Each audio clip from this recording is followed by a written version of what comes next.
Hello, friends. Summer is approaching, and you can already feel it from the office of a Me-17 HIP helicopter crew member of the Defender Army Aviation, who takes a moment to enjoy the scenery at the end of an intense day supporting his infantry colleagues.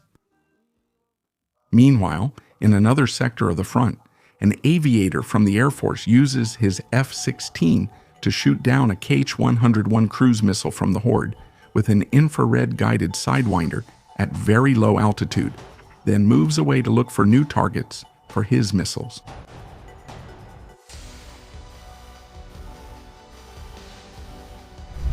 Not to be left behind, a Su-27 flanker of the Defenders wipes out a Horde position in Donetsk Oblast using a 450-kilogram American JDAM-ER bomb.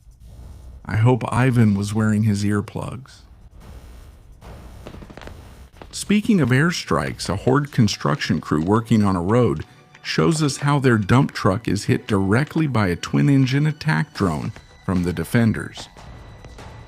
Ukraine's logistical blockade campaign is in full swing, and every heavy transport vehicle is a target. The least concerned about the attack were the workers. It seems that his comment to the foreman is, "Well, it looks like we're done for today, right?"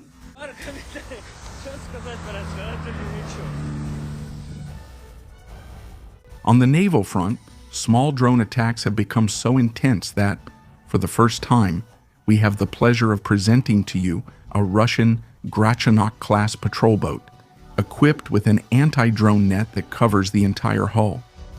Interestingly, less than 2 weeks ago, Ukrainian naval forces attacked one of these patrol boats with naval drones in the Kerch Strait, causing the deputinization of the entire crew. What can I say? You could see it coming.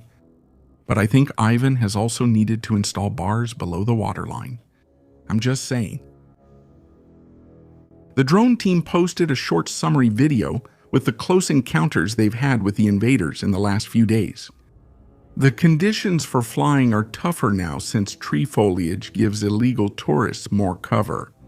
That doesn't stop them from flying to deliver the message every orc needs to hear when they cross into Ukraine illegally. And that word is boom, motherfucker. These orcs wanted to have it. They had the opportunity to commit all kinds of atrocities in Ukraine and earn a few rubles while enjoying some exciting vacations. I wonder if they'll have time to regret their decisions while their whole life flashes before their eyes. In any case, someone should tell Ivan not to bring his phone to a drone fight. It's completely useless. In the logistical blockade campaign on the southern front, the 3rd Special Operations Regiment publicly announced that its Mosquito operators have taken effective aerial control of a key stretch of the land corridor between the city of Melitopol and the Chongar crossing. This is a vital artery that connects the regions of Saparilla and Kherson with the Crimean Peninsula. Through constant combined operations with short and medium-range attack mosquitoes, the unit is systematically destroying all Russian military vehicles, trucks, tankers, and logistical resources attempting to infiltrate along that route, which is considerably complicating the resupply of both the Russian forces stationed in Crimea and those on the Dnipro front. The Melitopol-Chongar route serves as one of the main land supply lines from Mordor to Crimea, and it is essential for the Horde after the attacks on naval traffic in the Sea of Azov and the attacks on the Kerch Bridge. Through this corridor, the invaders transport troops, ammunition, fuel, and equipment. Through this corridor, the plains are flat and exposed with strategic bottlenecks at the bridges over the Sebash Lagoon system near Chongar. Control of this corridor is crucial for the survival of the Russian occupation forces on the peninsula, especially given the current fuel shortage in Crimea, resulting from Ukrainian attacks on infrastructure and oil transport. The occupation authorities ordered that only military and emergency vehicles could travel along the route, which has made it easier to identify the operators. In addition, the accumulation of attacks has caused traffic jams that further compress the targets of the defenders. As an example of the above, Here we see footage captured by a driver from the Horde, showing how a Hornet-type drone calmly patrols the route looking for a suitable target, which could be a logistics truck or one transporting fuel. You can clearly see the size of the bird with 2 long wings and an airplane-type fuselage designed to increase its patrol range. But here I bring fresh news, because the drone operators from the Code 9.2 unit scored a devastating attack against the Chongar Bridge, which allowed the road to connect directly with Crimea.